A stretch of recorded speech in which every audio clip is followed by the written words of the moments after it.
কিছু মনে করো না, গোস্ত একটু কম আছে তো তাই। কারণ আমরা ছাগল কুরবানি দিয়েছি, ইনশাআল্লাহ পরের বছরে আমরা গরু কুরবানি দেব।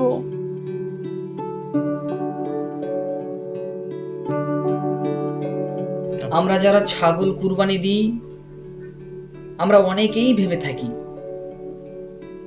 যে যারা গরু, উট বা বড় পশু কুরবানি দেয় তারা বেশি বেশি সওয়াব পায়। এটা আমাদের সম্পূর্ণ ভুল ধারণা। কারণ আল্লাহ পাক ছোট বড় দেখেন না, আল্লাহ পাক তার অন্তর দেখেন। কুরবানি মানে নিজের প্রিয় জিনিসটি আল্লাহর জন্য উৎসর্গ করা, হোক সেটি ছোট কিংবা বড়। তাই আসুন আমরা আমাদের নিজেদের সামর্থ্য মতো নিজেদের প্রিয় বস্তুটাকে আল্লাহর জন্য কুরবানি করি।